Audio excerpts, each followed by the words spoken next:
तो हमने देखा ये सबसे बड़ा टॉपिक है अभी के समय अनुसार ब्राह्मण परिवार के लिए। चलो नेगेटिव के ऊपर तो हम जीत पाए हैं, लेकिन व्यर्थ का खाता बहुत ही बड़ा है और इसके कारण हमारी गाड़ी तेज स्पीड पे नहीं जा रही है, धीरे धीरे स्टॉप स्टार्ट, क्योंकि हमारे ही व्यर्थ संकल्प हमारे ही रास्ते में रुकावट डालती हैं। तो इसका आप सभी जरूर बहुत ही ध्यान रखेंगे कि अभी के समय अनुसार व्यर्थ खत्म, इसका प्रॉमिस करना है। इसीलिए किसी ने मुझे पूछा, अभी क्या माहौल ऐसा है कि वेबिनार्स, क्लासेस ऑनलाइन बहुत चलते हैं, तो विदेश से भी बहुत ऐसे रिक्वेस्ट आते हैं। तो 2-3 दिन पहले थोड़ा टीचर्स का ग्रुप था जो हम मिल रहे थे, तो उनमें से एक ने पूछा कि अभी के समय अनुसार हमारा पुरुषार्थ कौन सा होना चाहिए।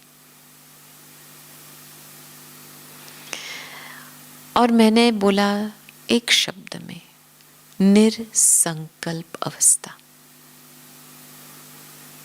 कुछ भी हो रहा है, निरसंकल्प अवस्था। बाबा ने ऑलरेडी बताया ये सब कुछ होने वाला है।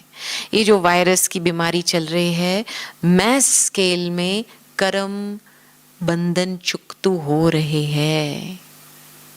बाबा ने बता दिया है ऐसा समय भी आएगा जब घर के बाहर भी नहीं निकल पाएंगे। वो अभी देखा ना रिहर्सल। तो ये सब कुछ जानने के बाद फिर प्रश्न क्यों उठे?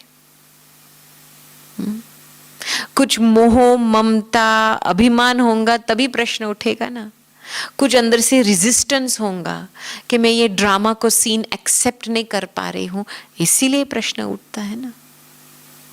और वही प्रश्न लास्ट में आपको फेल कर देंगे, क्योंकि लास्ट का पेपर ही 1 सेकंड का है और प्रश्न उस पेपर में पॉइंट स्वरूप बनने के बजाय आप प्रश्न स्वरूप बनेंगे, प्रश्न के स्वरूप बन जाएंगे तो फेल हो जाएंगे। तो इसीलिए ये समय है जो बिल्कुल पॉइंट स्वरूप बहुत ही मजबूत करनी है। इसमें बहुत सारी बातें हैं। फुल स्टॉप लगाना, कई बातों को फुल स्टॉप लगा देना। चलो किसी के साथ बात हुई, फुल स्टॉप लगा के आगे बढ़ो। ऐसे बात को पकड़ के आगे नहीं चलो। ये हमने भी दादी जी में बहुत देखा है। दादी जी कभी भी कुछ भी कोई भी बात को मन में नहीं रखती थी। किसी भी बात, किसी के स्वभाव, किसी के संस्कार, किसी के बुरी बातें जो कोई बोल के भी आया, कुछ भी मन में नहीं रखती थी। क्यों? क्योंकि इसके पीछे एक सीक्रेट है कि जो भी चीज हम मन में रखेंगे तो जो हमको बाबा से मिला है वो दूसरे को पहुंचता नहीं है। हमारा जो योग बल जमा हुआ है वो दूसरे को पहुंचेगा नहीं, क्योंकि हम उनकी कमजोरी या कुछ बातें हम मन में पकड़ के बैठे हैं। तो ये दादी जी ने अपने आप को बहुत मजबूत इस बात में बनाया है कि किसी का भी संस्कार, स्वभाव, किसी की भी बात चित्त में भरनी नहीं चाहिए। क्योंकि जब चित्त में भरती है तब मंथन होता है ना, मनन चिंतन करते हैं ना, उसके ऊपर बार बार वही बात याद आती है। तो इसलिए ये समय है जो रियली एक बाप एकाग्रचित होकर के जो भी आए मन में बाबा को दे दो, बाबा को दे दो। ये मेरा नहीं है, ये पुरानी रावण कलयुगी प्रॉपर्टी है, ये मेरी प्रॉपर्टी नहीं है, ले लो, तेरा कर करके बाबा को दे दो। अपने आप को बिल्कुल निरसंकल्प बना दो, वरी फ्री, डाउट फ्री। फिर आपको एक ऑटोमेटिक नेचुरल योगी जीवन बन जाएगी। इसकी ये खूबी है, और ये हमने दादियों में बहुत देखा है। हमारी दादी जी एक त्याग की मूर्ति है, निरसंकल्प देवता है, विदेही जनक राजा भी है। दादी ने जो अपने बुद्धि की एक्सरसाइज जो दादी जी बार बार करती थी, अशरीरीपन की एक्सरसाइज, वो दादी के स्वस्थ को बिल्कुल ठीक रखती थी। छोटी सी भी बात होती है तो 2-4 दिन में अपने आप चली जाती थी। बड़ी बड़ी बातें भी आती थी, छोटी भी बातें आती थी, लेकिन हर बारी जो हम दादी को देखते थे, हर बारी जैसे वापस पैदा होती थी डबल एनर्जी के साथ। तो दादी जी की ये सीक्रेट थी कि बीच बीच में कार्य के शुरुआत से अपनी बुद्धि को अशरीरी बना दो, और जैसे वो कार्य खत्म हो जाए तो बुद्धि अशरीरी बन जाए।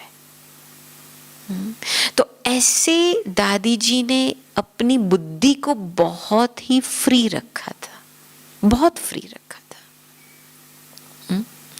और सबसे मेरे लिए जो सबसे अच्छी बात थी दादी की, कि रात्रि के टाइम, दादी जी का तो रात्रि का टाइम 10, 10:30, कभी कभी 11:45 भी बज जाता था, लेकिन दादी जी का ये नियम था कि सोने से पहले बाबा को जरूर गुड नाइट करना है।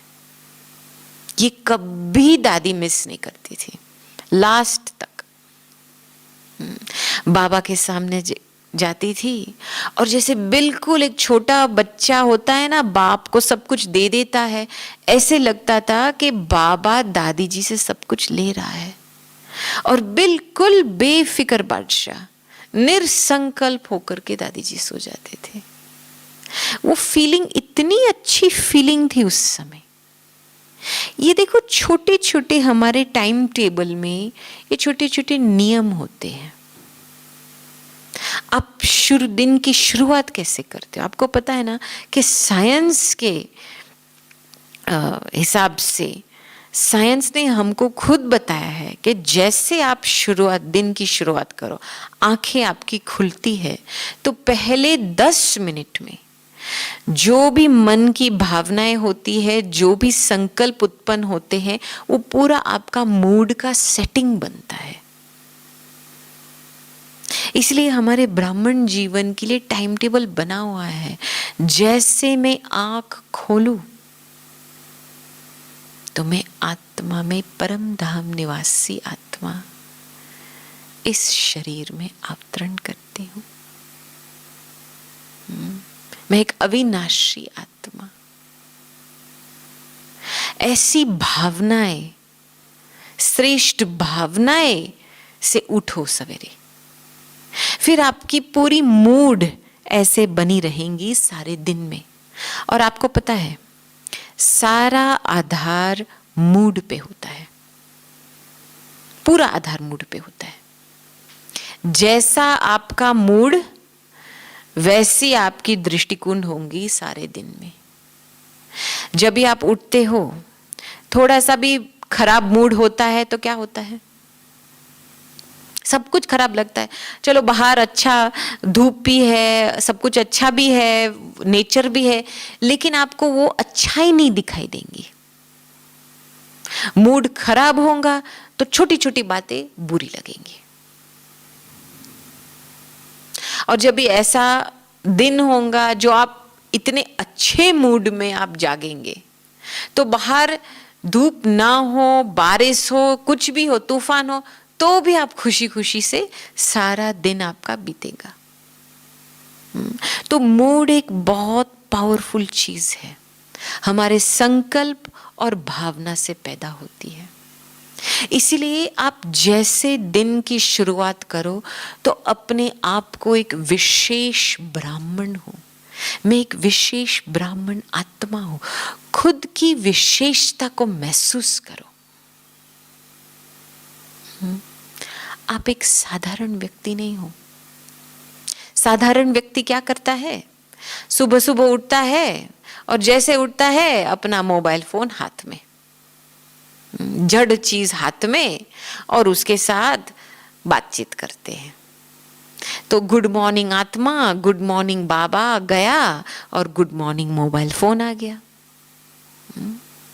और जैसे अपनी बुद्धि उस तरफ चली, कुछ जड़ चीज के तरफ चली, तो समझो आपका मूड श्रेष्ठ नहीं बन सकता है, आपके संकल्प शक्ति भी श्रेष्ठ नहीं पहुंच पाएंगी।